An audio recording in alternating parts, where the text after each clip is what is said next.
Welcome to Offscript. I'm Zach Lewis. And I'm Dr. Draper. Today on the show, we're going to be taking a look at HBO's new surrealist comedy, An American Pickle, starring Seth Rogen. We're also going to take a look at a 2019 film that's on Amazon Prime now called Vivarium, starring Jesse Eisenberg and Imogen Poots. It's like a sci-fi thriller, and it's a little offbeat, but we need something to watch because this is a movie review show, and we've been off a couple weeks. Andy, what have you been doing? You traveled, I traveled. What's been going on? And that's right. Yeah, I spent a couple of weeks out in Arizona. I drove.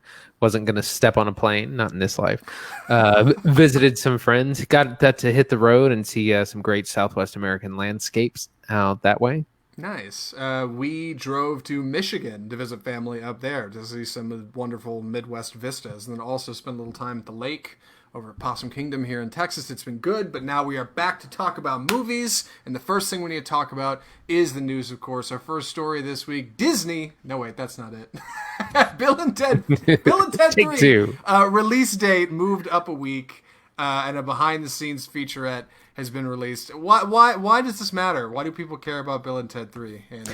So, Bill and Ted 3 is going to be the harbinger of cinema here. It is going to be the first film that's going to be released simultaneously, both online, premium video on demand, and also in theaters. You can actually see a new film in theaters. And the reason it's being moved up a week is because, of course, Big Disney is going to release Mulan on September 4th, which was the original date. And so Bill and Ted 3 has been moved up a week to August 28th. Yes. Obviously, Bill and Ted do not want to go up against Disney, the mighty House of Mouse, and also Christopher Nolan's Tenet, which is supposed to be coming out September 4th now as well. Mulan and Tenet coming out same times, and Bill and Ted don't want to be in the middle of that, so they are opting to go a week ahead of the competition, which is weird because, like you said, they are now going to be the harbinger of going back to the theater. This is supposed to be like one of the things that gets people going. Is anybody going to be? I mean, how many heads are we predicting this is going to turn exactly? Who's going to be going to see Bill and Ted 3? I mean, I know a couple of die-hard Bill and Ted fans, Keanu Reeves fans. Shout out to Andra. That will go. Will be paying to see it.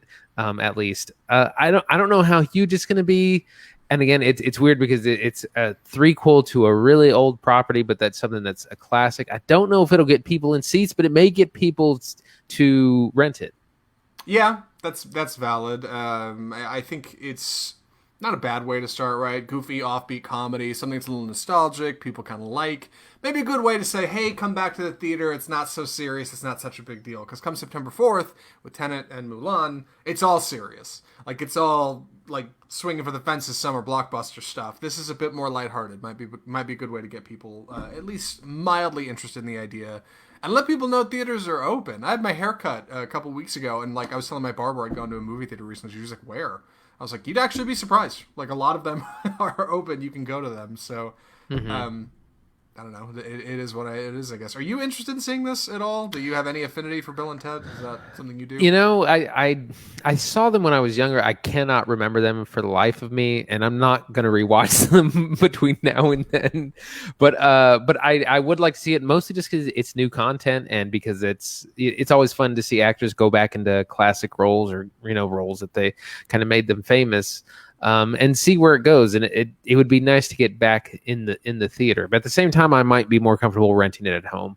Yeah, I think that's fair. I honestly, I watched them both not that long ago. They're still good as far as films go, but like most comedies, like they've aged really poorly. There's definitely some punchlines in there that fall super flat in 2020 that are not funny at all. That in the 80s were like funny and edgy and cool, mostly pointed insults. Based on people's gender or skin color. In other news, Mulan is heading to Disney Plus on September 4th for 30 big ones. $30 you can rent this movie at home. Andy, what the hell is Disney thinking? Well, the streaming wars, as we said, are here, and it's more like the rental wars are kind of what's happening now. So Mulan is going to release in theaters and simultaneously on Disney Plus, but it's not enough to have the subscription. You're gonna have to pay an additional $30 to see it, which is pretty steep. But it's important to mention this is not to rent it. This is essentially early access because you will be able to watch it as many times as you want. It's not a one-time rental. As soon as you plop down those 30 bones, you'll be able to watch as many times as you want. So it's an interesting strategy. And we'll kind of see what Disney does and what the people do. Yeah, so the first time I heard about this was when you sent it in our little group chat we got, and you were the first to point out like it's $30 and it's on top of the current subscription fee. So you already have to be paying $6.99 a month for Disney Plus, and then 30 bones on top of that to watch Mulan. That's a tall order, man. In times of crisis, I don't know who's going to pay that. Typically, the video on demand rental price for new stuff has been $20, right? 20 bones. You can rent it anywhere. You can run on Amazon. You don't have to have Amazon Prime. You can run it on Vudu, other video on demand services. This one says not only do you already have to have Disney Plus or sign up for a new subscription, then you got to pay extra. But the advantage is you get to keep it, right? That's what Disney CEO Bob Chapek said in a statement shortly after this came out. You will get to keep this. You can watch as many times as you want. And then you also pointed out that's super neat, but like, isn't the point of Disney Plus to be able to see stuff forever anyway? Like, wouldn't Mulan be coming to their platform at some point in the future? Why would you buy it if you have Disney Plus, right? Right. There's a number of things going on here. So you're absolutely right that, that's the whole point of subscribing to Disney Plus is to have access to the Disney library. So I think, yes, eventually this will go on Disney Plus. And if you paid 30 bones, you're either a sucker or, like I said, you paid for early access. The other thing is this price. Why is it $30 when the $20 has kind of been established as the PVOD price? And I think that's just part of Disney flexing their brand. Like, we are Disney. We produce premium content. This is a $200 million movie. You want to see it, you're going to pay for it. And the other thing is that this is Disney is geared towards families, family-friendly content. So this is for the family of 3 or 4 plus. It's not. It's a steep price for the individual. Family of 4, it's a steal. Yeah, it's definitely, it seems to be encouraging people to go to the theater, right? Like, because this isn't any kind of real bargain over buying tickets at home. I mean, if tickets are $8 a piece, yeah, I guess for a family of 4, it's probably cheaper to rent this at home, but like not much cheaper. It's and for what? Like, so you don't have to risk getting coronavirus. Like, obviously, you shouldn't want that, of course, and you shouldn't want to risk getting it, but like, it just seems like they want people to go back to the movies. And for Disney, that makes sense. Disney makes a ton of money at the movies, and they have a lot of movies slated to make money at the movies. They do Marvel films. They do Star Wars films. Avatar is going to be coming out at some point in like 2 years now, because I think it got delayed again, of course. Disney wants people in movie theaters. They don't want people sitting at home, which is why I think they can do exactly what you said, kind of flex on a big price here and say, hey, you can watch it at home, but it's going to cost you a bunch. I don't know. I think they want people eating popcorn. The other thing to remember is that, oh man, I totally blanked. Like, the other thing to remember, happens to the best of us. We took too long of a hiatus in the middle of this stuff. No, so you're renting for $30, man. It was a really good one too. We're gonna have to move on. We'll come back. Our next story is Disney. You got some runway. Don't worry about it. Yeah, lost the touch. Our last story. Disney is reportedly abandoning physical 4K releases for their live action catalog. For anybody who doesn't speak movies, Andy, what does this mean exactly? Because I think this headline has just kind of flown by a lot of people. This means for all of Disney's kind of back catalog of films, including something like Mulan, they're not going to be making Blu-rays or 4K discs for you to purchase in the future. This was actually something that someone pointed out to me, because I said, surely Mulan will be on normal Disney Plus, standard Disney Plus in like a month or two. And someone said, well, what about all the physical media that they make money? They may wait a little bit longer, but this shows that they're essentially not going to have a Blu-ray of it.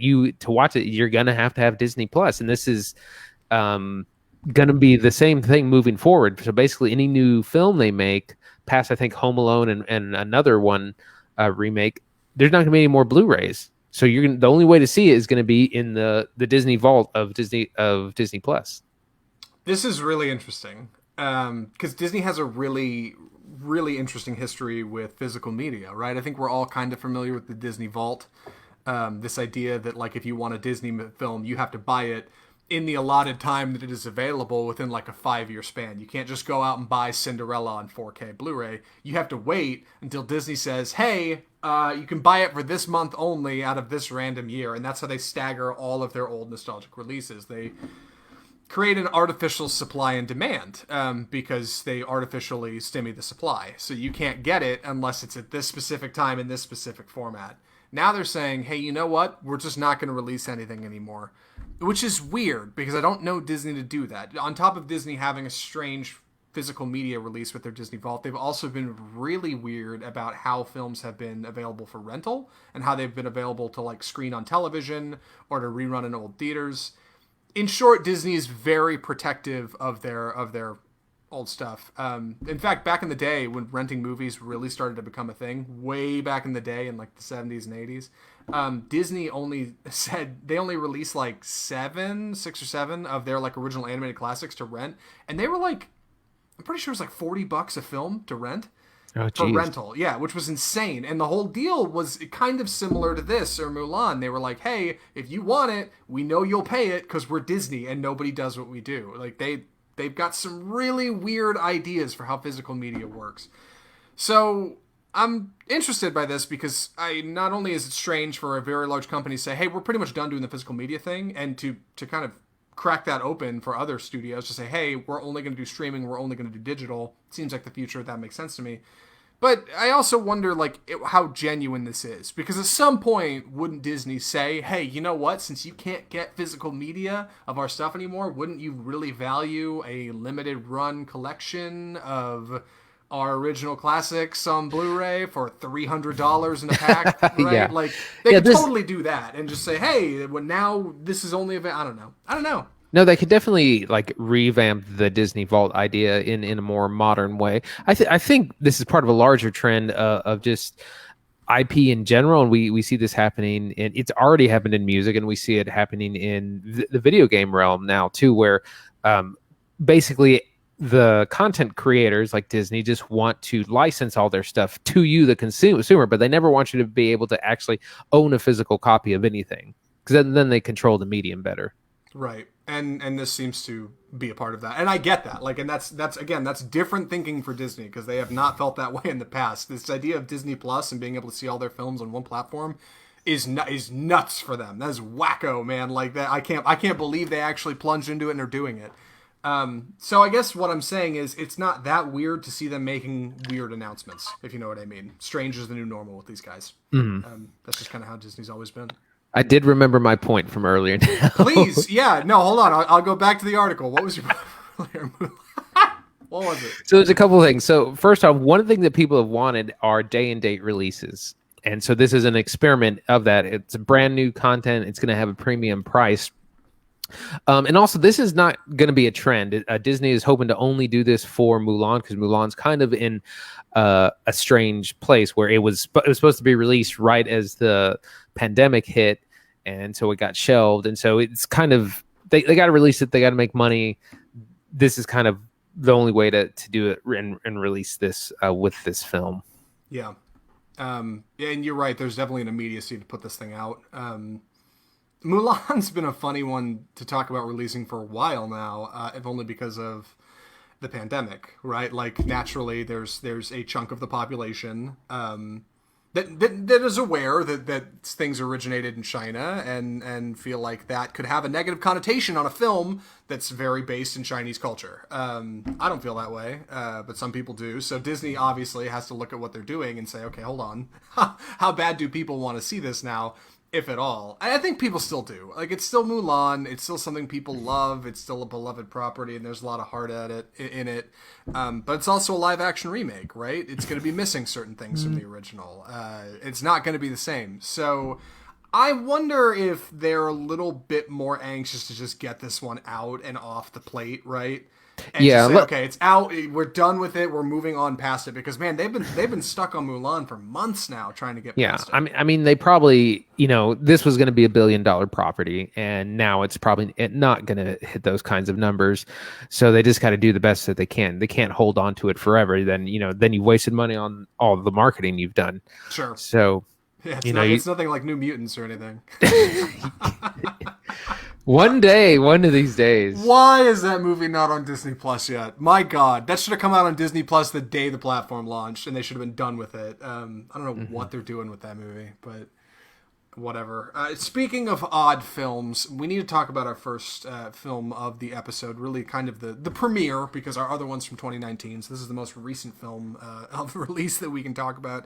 Andy's graciously agreed to take the summer on this one. Andy, please take it away. An American Pickle. So this is the new comedy from HBO Max and Seth Rogen. Seth Rogen plays Herschel Greenbaum, who's the story begins in like 1900 in a made-up country over in Europe, and he plays Herschel, who comes to the U.S. seeking a better life, wanted to raise a family and start a business and prosper, and all those good kind of immigrant stories that we have. He gets work at a pickle factory, slaughtering rats, which is kind of gross. And then he stumbles into a pickle vat and is pickled, kept alive for 100 years, and then comes to life in modern day America in Brooklyn, and meets his great grandson Ben Greenbaum, also played by Seth Rogen, and they kind of kick off this comedy of a family, of tradition, of capitalism, and that's kind of our setup. There's a lot of things that work in this film. There's some things that don't. This is based on I believe, it's a short story in the New Yorker by Simon Rich, who also did the screenplay for this movie. So that's our movie. Zach, what'd you think? The American Pickle.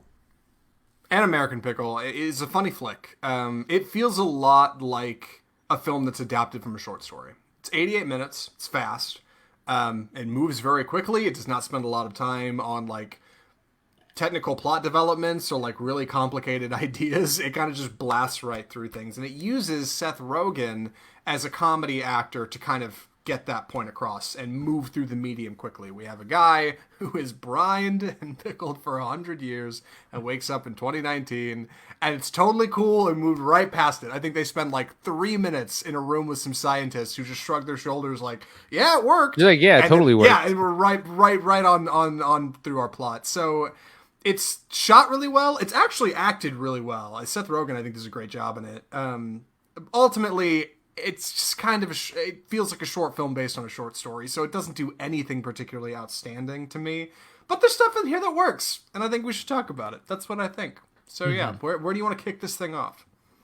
Let's start with our plot. So first off, I want to say that this is the plot to Futurama, basically. Now, yeah, it's pretty much exactly The setup is, but Yes. it is like I said. So Herschel is, like I said, he's from a fictitious country in Eastern Europe. He's Jewish. He's very proud of his Jewish heritage. It's very important to him. And he has big dreams of starting a family, of being able to provide and prospering. And when he comes to and he meets his great grandson, he's disappointed because that all that hasn't really come to pass. Like he expected, in 100 years we'll have a big family and we'll have a big business and we'll be more than we were. And we meet Ben, who's not necessarily a loser. He's he's a freelance app developer. It's a very in demand job, but he doesn't have a lot going on. He doesn't have a girlfriend or a wife. He hasn't started a family, hasn't started a business. He kind of has this app that might have some potential, but hasn't really done anything with it. And he's also really kind of shrugged off his Jewish heritage. He doesn't go to temple. He doesn't kind of observe any part of that. So we have kind of a big disparity between these generations. Yeah, and there's not a whole lot of time spent on like really developing Ben as a character, as the modern Seth Rogen in this film. He's just kind of this goofy, button-up shirt wearing, like indie hipster character who, yeah, has no family, has no friends, has no relationships, has no really religion that he pays attention to. he doesn't even have a job. He doesn't even have coworkers. He doesn't even have a boss. Like, you could not have a flatter character to interact with somebody if you tried. Like, he is so one note in this. Whereas Herschel Greenbaum, who is our blind American Pickle, is much more interesting. He has drive and spirit. He has culture. He has history. He has religion. He has relationships that aren't around anymore, but he's forging new ones. He has knowledge of how to pickle things. And he's an entrepreneur at heart. So he is everything that our foil is not. And it's really where the focus of the film is on him that makes the most sense. We follow him through the whole thing. We barely ever touch on Ben Greenbaum. It's all about Herschel, which is smart. Because he's much more interesting of a character. But our character Ben is definitely sidelined for that. But that gives Seth Rogen the opportunity to really flex his acting chops in Herschel Greenbaum. Right. And I did also wanted to point out, so apparently they had to film around the beard. They basically filmed all of Herschel's parts first, because that's actually Seth Rogen's real beard, and then he shaved and then did the other part. So the beard was a big part of how they decided to shoot this thing. But you're right. Herschel is our more interesting character, and he, like I said, he's very disappointed in what Ben has turned out to be. But like I said, in the end, the story is kind of about the importance of family, of tradition, of remembering where you came from as you move into the future. Yeah, and you get this funny kind of duality, I should say. The thing that stands in the way of these characters, Herschel and Ben, coming together in the future and saying, hey, we're family, let's work together, is idealism. Which is funny because this movie is kind of placed poignantly against the American dream and this idea that if you work hard, you can get what you want here. Herschel still believes that, right? He came over from America in 1919, and everybody was comically racist, I should say, when he gets into town. But I guess it works for the sake of the film.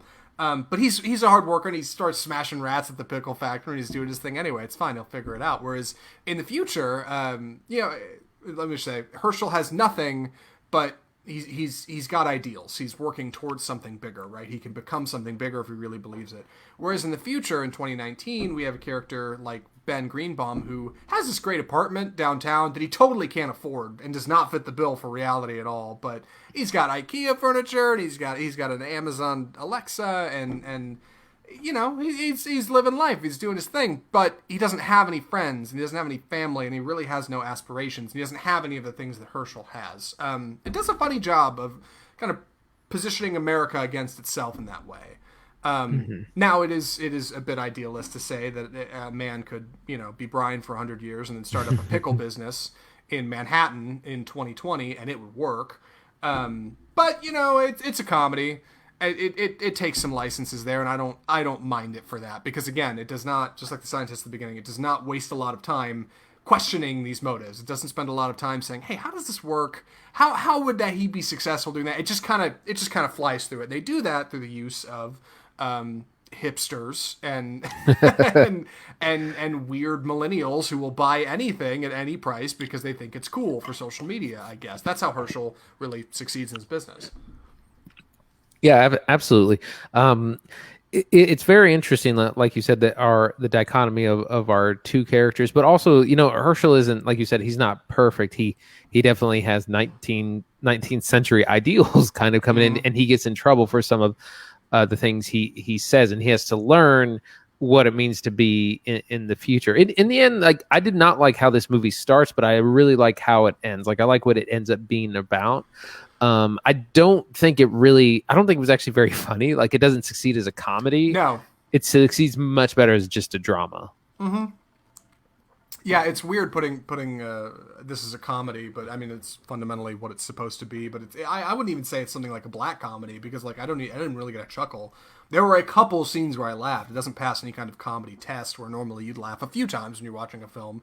But it moves efficiently enough that you don't really mind it. The flashback at the beginning, Herschel's origins, essentially, I clocked it. It's just over 9 minutes, and then you're in 2019. It's very quick. Like, they do not waste a lot of time moving through things, and that's okay. What does work efficiently in this film, I think, is cinematography, which I want to talk about. The look of this movie is really outstanding. It looks really unique. We're running the trailer right now on Facebook if you're watching the video version of this, and the colors really are outstanding. It's got great textures, the camera angles, and the work's real good. They'll get real close up on somebody and then pulled real far back.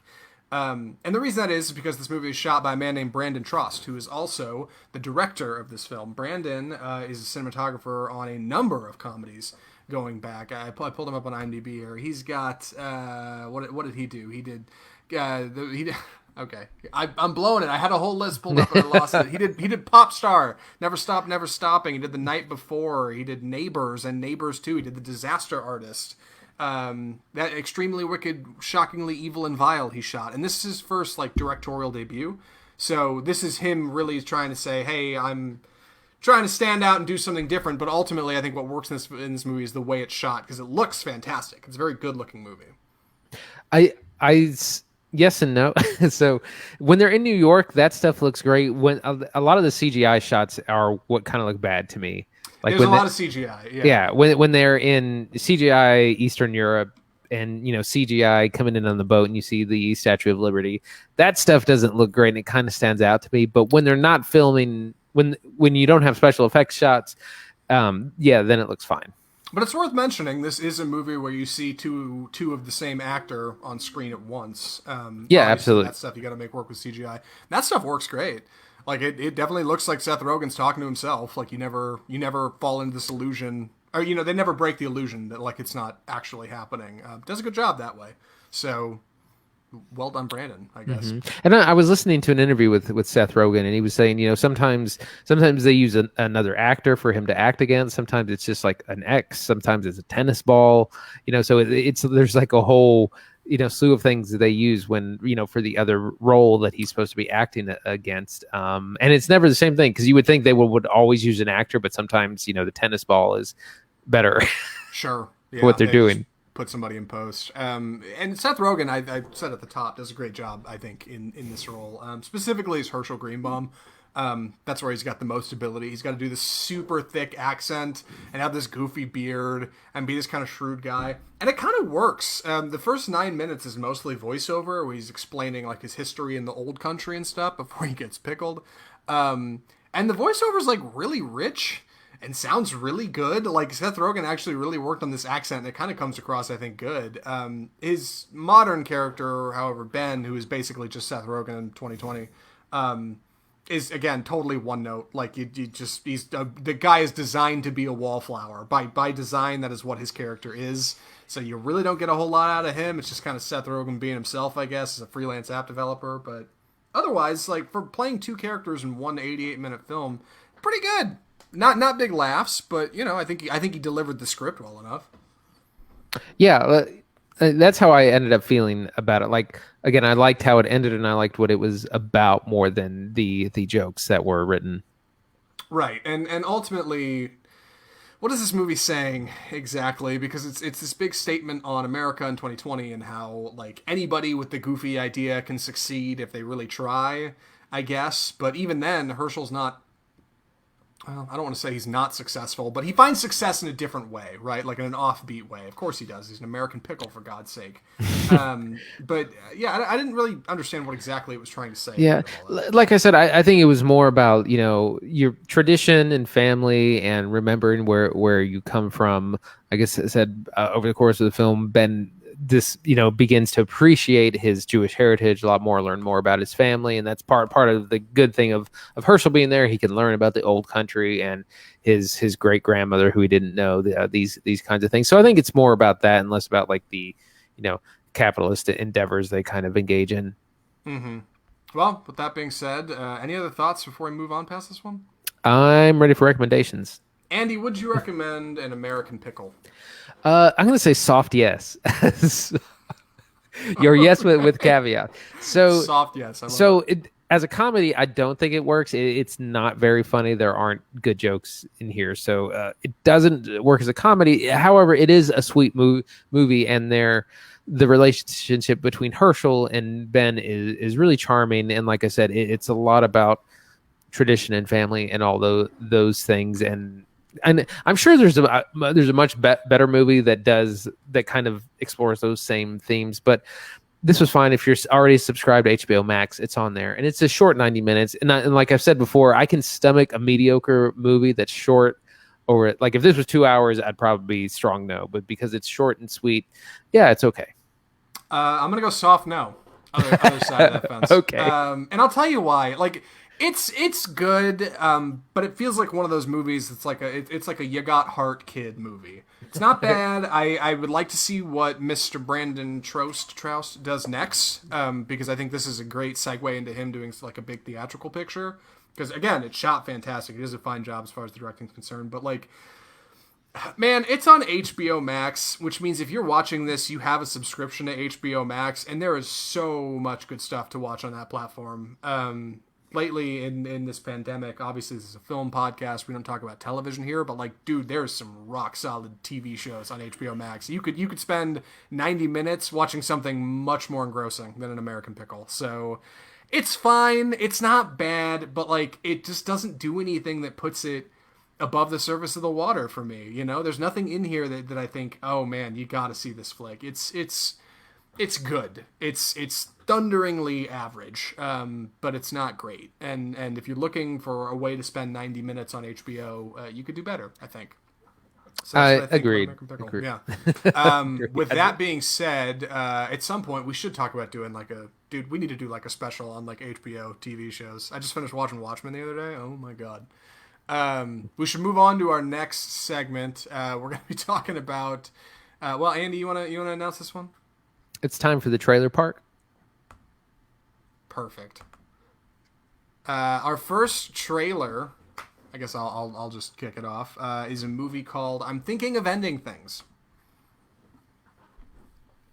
So I'm Thinking of Ending Things is the new film by Charlie Kaufman. If you don't know who Charlie Kaufman is, he is a screenwriter who's a little bit infamous in the world of film because he writes some really, really kooky stuff. He's the screenwriter behind films like Being John Malkovich or Nicolas Cage's Adaptation or Schenectady, New York, starring Philip Seymour Hoffman. He also did Anomalisa, starring I don't remember who's in it, but it's a stop motion film. His films are always very, very surreal. Like surrealist is like in an extreme end, but they're always very pleasant. And at the core of them, there's always something very human.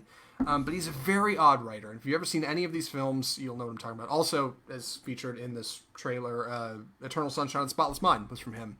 So if you've ever seen any of those films, you have an idea of where I'm coming from. This movie, I'm Thinking of Ending Things, is a new Netflix comedy. It's about a couple. It's based on a novel, I think, or some kind of short story about a young couple who go to visit the boyfriend's parents for the holiday. And some things just kind of start to be odd. Some things don't really work out with them, and it seems like things only get weirder.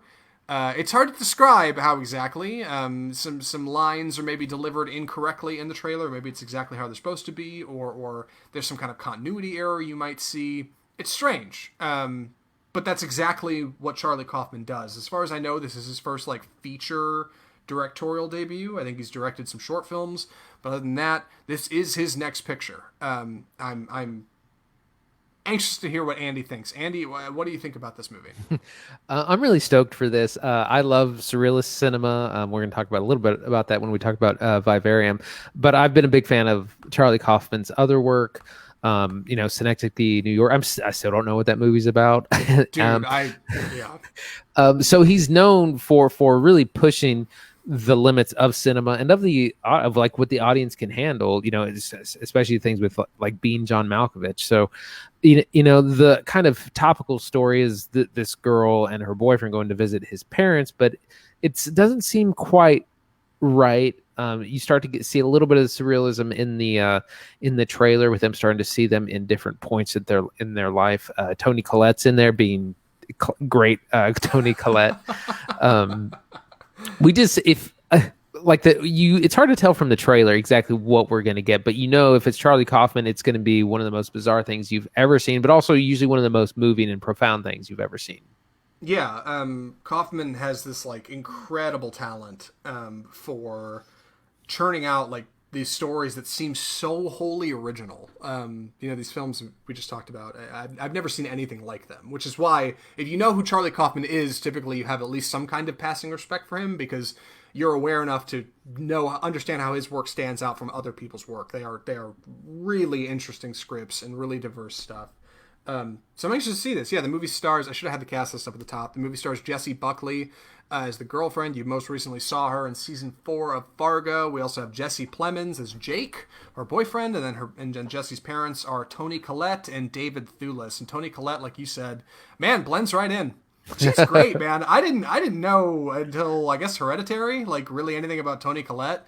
And watching her in this, there's scenes in this trailer where she doesn't even look like herself. It's crazy. Like that woman can blend into anything. She's got Nicolas Cage energy is what she's got. I love it. You know where I remember her first from always is The Sixth Sense.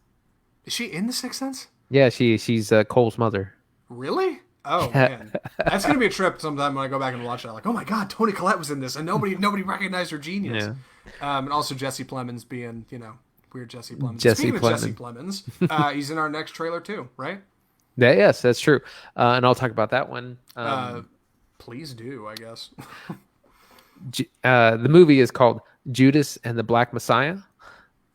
So this is a new film. I can't remember if it's from. No, it's not Netflix. But this film is about Fred Hampton, who was a prominent Black Panther leader in the 60s, who will be played by Daniel Kaluuya.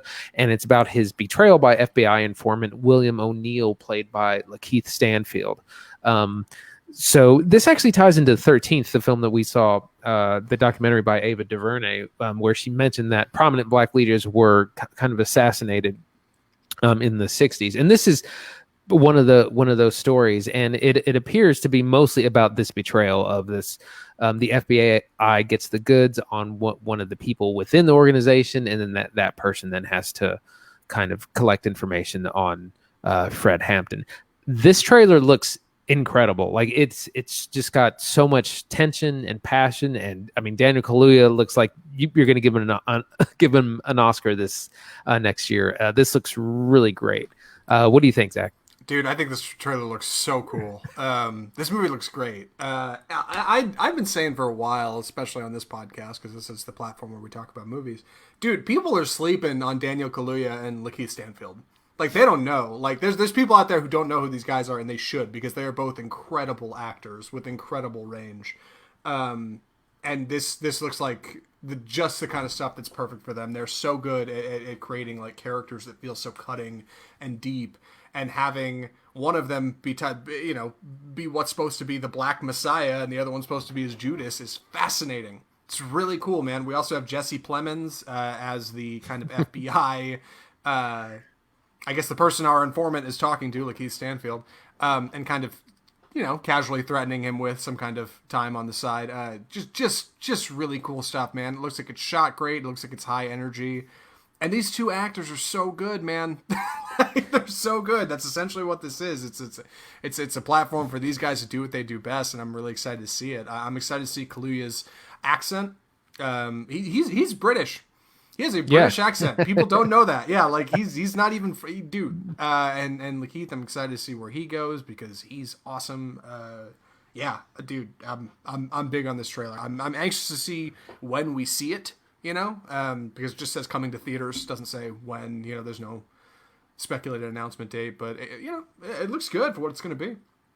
Yeah, absolutely. Like I said, these are two. I mean, I would say up and coming, but they've already been up and coming. These are two powerhouse actors, and it's getting to the point where if they're in something, I'm going to see it because they're both so good. And it's funny because they were both in Get Out together a few years ago, and to see their careers develop into what they are now is really exciting too.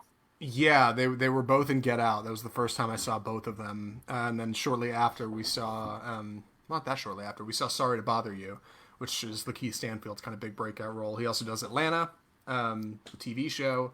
And then Kaluuya did something recently that I saw that I liked a lot, but I don't recall what it was. Oh, he was in that, was it Widows? Widows, yeah. Dude, he was great in that movie. And like, he's kind of just a side bad guy, but like, dude, the menace that guy brought to the role is outstanding. So very anxious to see this. I think it'll be really good. Hopefully these guys can finally get the awards they deserve because they're both really good. They're very, very tremendous actors. I'm excited to see it. That being said, we should move on to the last film of the episode. I'm going to be taking the somewhere in this one, so excuse the clumsy transition. The movie is Vivarium.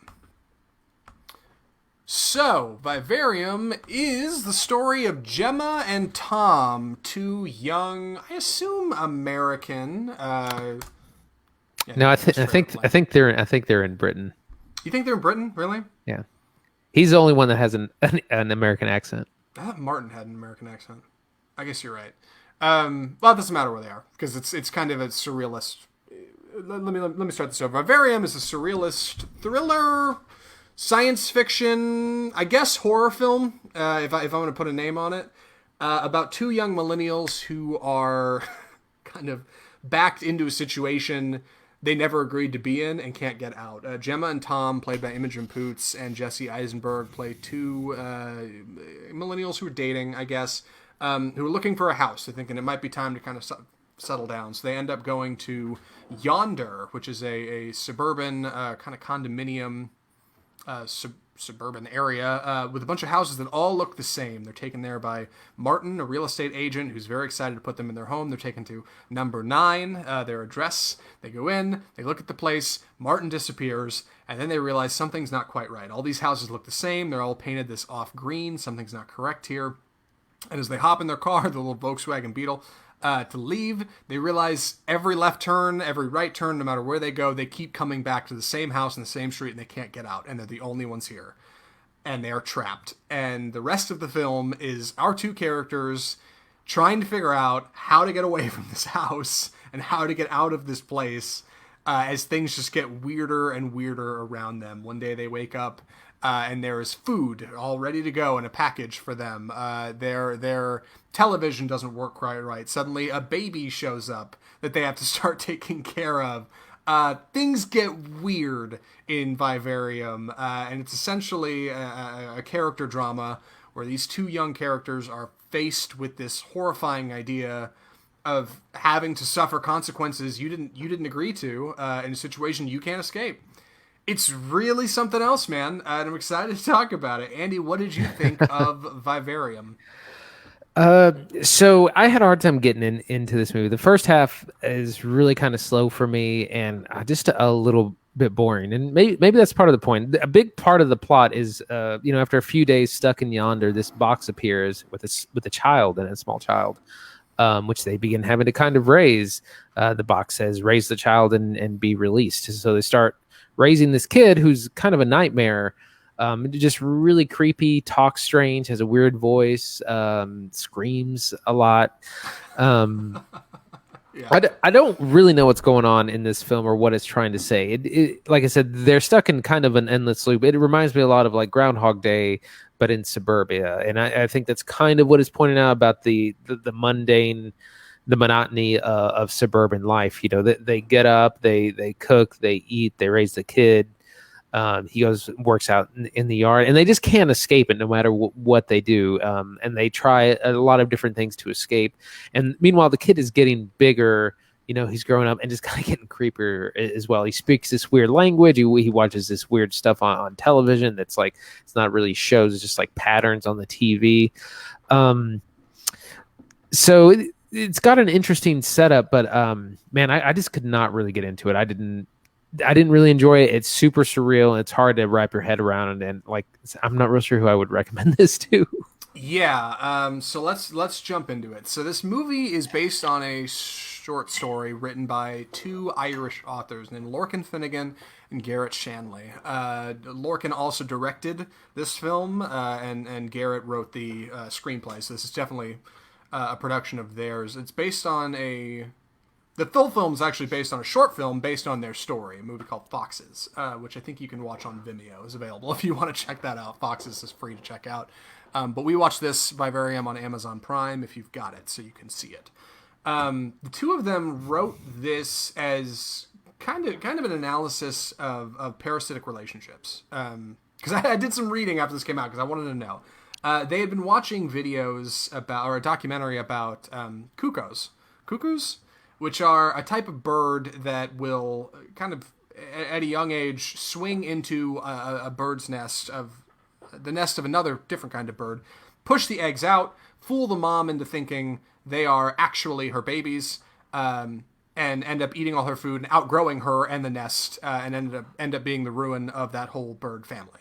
And then they'll have babies, and they'll just put those babies right in somebody else's bird's nest, and they move on. It's about parasites. That, And the film, that explains the beginning. yes, the yeah. bird. And the film opens with actually footage of cuckoos, whatever. I'm not really sure how you say it. Doing exactly that, and then we get a transition into our two characters and what they're doing in their life before they happen onto yonder. That is fundamentally what's happening here. It's the idea of two modern, aspiring, people in a society who end up in a situation that they can't get out of, and they're stuck. It's almost like a hostage movie, but without anybody to negotiate and anybody to come save them. It's just the two of them, and they're just trapped here. And there are no neighbors. There's no overlord who sends them messages or anything. Like aliens, yeah. Yeah, right. It's never even really explained throughout the majority of the film what's going on. You just get kind of these odd messages, like you said, on the box where the baby arrives. It says, raise the child and you'll be released. Or Jesse Eisenberg digging one day and finding that the soil doesn't look quite right, and that this seems plastic or fake, and maybe there's something under here, like them trying to figure out their situation and get out of it while also just cope with what's happening around them is kind of the core of the film. And it's weird because it's hard to explain. It's hard to say what's happening in this movie. You said it reminded you of Groundhog Day. It reminded me of something like The Shining. Obviously not as scary. This is more has horror elements rather than being like a straight horror. But it's odd and it's weird. It's delightfully strange, to quote one of the quotes that's coming up here. And I'm glad we have the opportunity to talk about it. So I want to talk about the performances. Our kind of two leads, Imogen Poots and Jesse Eisenberg, played Gemma and Tom, who have been dating for a little while, but are not. I mean, I guess they're getting a house together, so they're pretty serious. But I don't think they're like married or anything, right? They're kind of at odds at each other, certainly within points of this film. What did you think of the two of them? I thought they were fine, but I feel like their characters are really a little underdeveloped. Like, we don't really learn a lot about them, personally, like their backstory or kind of what kind of people they are. I mean, we do a little bit, but it's not really a lot. And I think that's part of why I had a hard time getting into this, is that, like, they're just kind of stock characters, and they're fine, but nothing really stands out, or, I couldn't tell you a lot of characteristics about each. Yeah, I could tell you a little bit about them. Because I think I was into this movie more than you were, but then again, I was on the outs with American Pickle, so it's the way it goes on this show. Gemma is a kindergarten teacher. She's kind of sweet, kind of loving. She's got a goofy haircut, but she gets by. Tom is a gardener, works in trees, something like that. That's where you catch him in the beginning of the movie, up in a tree, which I think alludes to this kind of cuckoo. He's the groundskeeper or something. Yes, yeah. He smokes cigarettes. He's a little stressed out sometimes, but otherwise, he gets by. As the two of them kind of get into this situation and realize they can't get out and things are wrong, their patience starts to run thin, and eventually it drives them away from each other.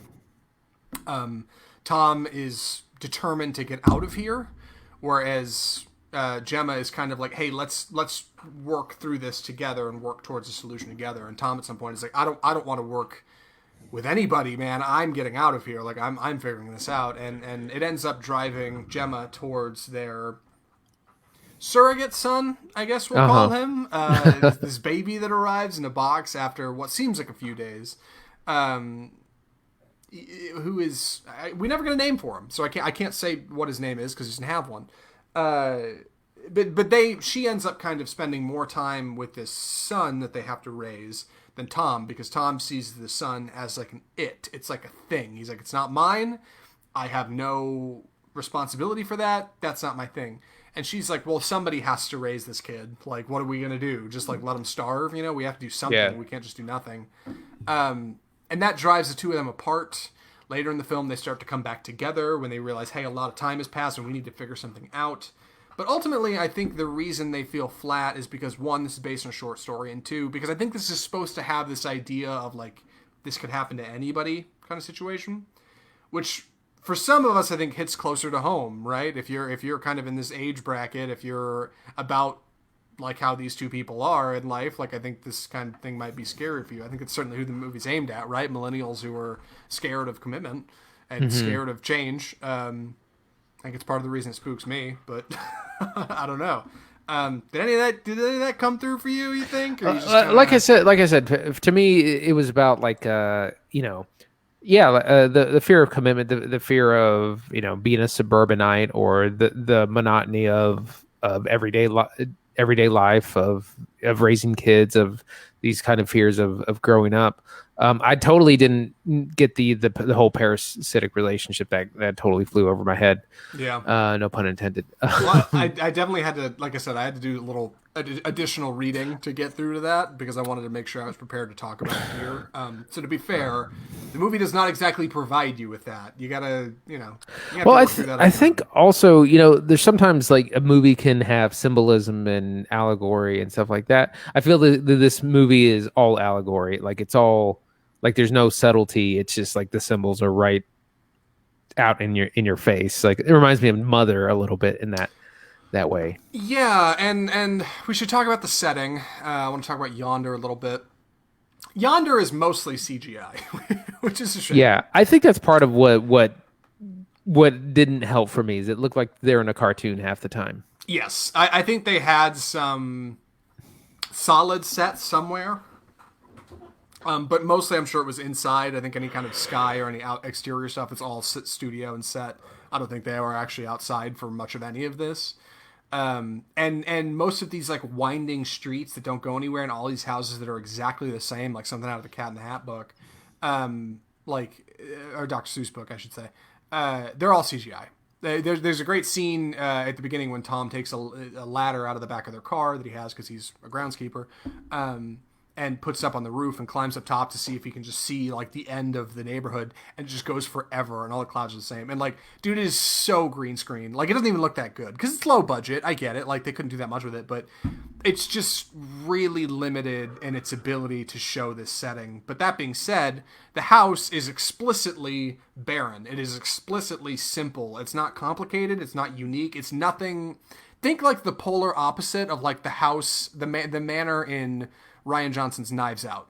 It's the total opposite. There's no interesting wallpaper.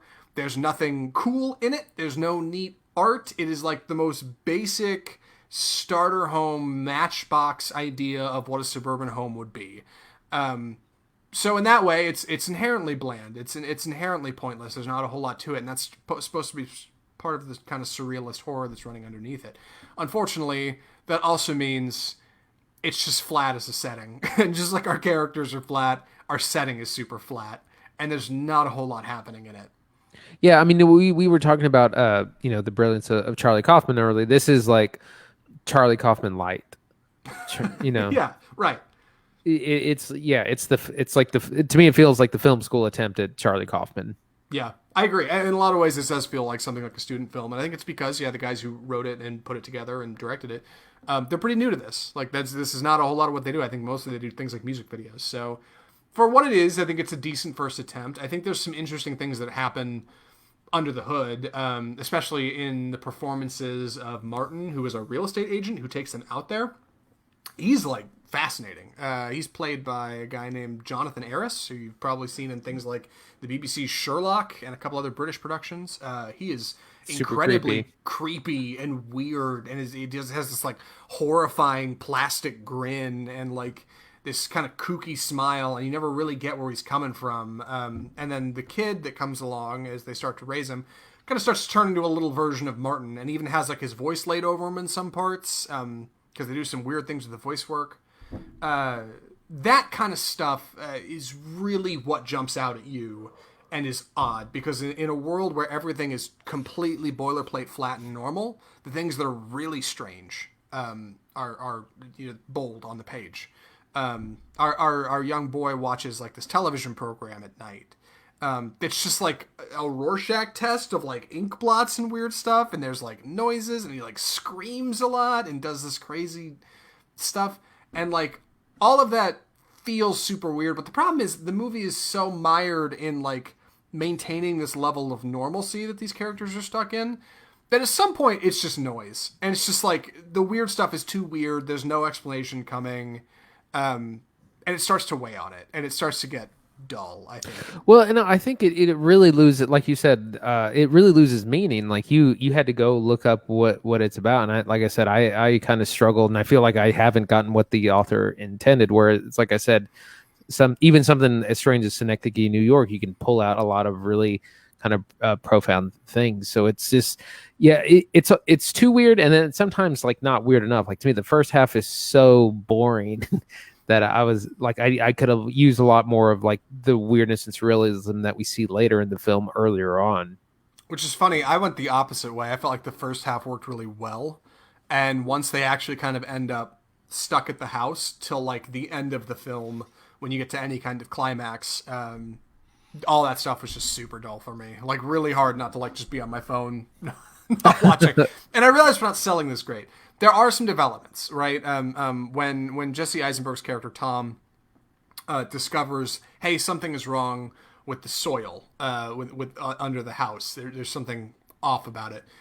He discovers this because he's smoking his cigarette out on the front yard, and he throws the cigarette onto the grass, and all the grass moves away from where the cigarette burns, and it's like, hey, something's wrong here. And he goes and investigates and gets a shovel, and he starts digging, and the soil's weird. That stuff's unique. At one point, they burn the house down early on because they just decide, you know what, we can't get out of here. Let's just burn the thing to the ground. And they wake up the next morning and it's back. So, like, little developments like that are interesting to kind of carry you through. But ultimately, it is a film about the horrors of modernity and a mundane life. Of raising a kid, like so ultimately that's going to be kind of boring by default, so it's hard to keep it interesting visually. You do at the beginning get some stuff, at the end you get some stuff, but mostly, I mean, it's literally what the movie's about. It's about a dull life and how scary. Well, it is. and you mentioned that it's about parasitic relationships, but it fails to really make any kind of statements about them. Yeah. Like I see that now. I see that it's about, like you said, them raising this kid mirrors the birds at the beginning. But then it, like I said, what and then Right. like what are they trying to say about these kinds of relationships? Yeah, I listened to an interview with Lorcan Finnegan, the director, and he said what they were really trying to get at was what is the scariest thing imaginable to like young up and coming like people in society. And to them, they said the scariest thing is being trapped in a situation you can't get out of and being saddled with responsibilities and burdens that you didn't agree to and having to face the consequences of those that you don't want. And so ultimately, yeah, that's what this is supposed to be. It's supposed to be this film about these two young kids who are forced in a situation they don't want to be in and can't get out of, and also forced to carry out things they don't want to do and not ever finding, well, I should say, for most of the film, not finding any answers, not ever finding out how you got here or how to get out or who put you here or why you're there. Like, just not finding that stuff out. And the problem is it makes it somehow a bit of a dull watch, which is a shame. I was going to mention Vivarium. The word itself refers to something like a terrarium, or like when you create a plant inside of a bottle, that sort of thing, like an enclosed thing for raising life. Which actually made me think this remind me of like, the aliens. They're being watched and raised by aliens. Mm-hmm. There's a couple things technically I want to praise before I move on from this, because I can tell our episode is waning. Our review is waning thin. I do like a lot of the effects work and lighting in this. On the one hand, while a lot of it looked goofy and was CGI, they burn the house down and you can see like the smoke in the yard like covers everything in this like haze, which is real creepy. This kind of TV effect they've got, this weird ink blot thing is cool, and the way it paces tone with things that are creepy. You'll get used to something being normal and the kid will let out this like horrifying scream or something that comes out of nowhere, which really sets you off. That stuff's cool. And lastly, because I don't know why I noticed this, but I did, in that scene when Jesse Eisenberg's character Tom discovers that something is wrong with the front lawn and he can start digging a hole in it, when he throws his cigarette and the cigarette lands on the grass and the grass all moves out of the way, for some reason, that that 2-second shot of the cigarette landing on the grass and the grass moving is stop motion. And I don't know why. I don't know if they had a friend that like runs the stop motion. It's the only one I think in the film, unless there's another one. That one shot is stop motion. I don't know. I don't know. Like, is that kind of stuff grabs me? That's the kind of stuff that will grab me in my seat and go, "Hold on, what was that? What did I just see?" And this movie does a pretty good job of doing that, but it doesn't do it well enough to be any kind of mainstay feature. It's why we didn't see it in theaters. It's why you're going to end up watching this on something like Amazon Prime.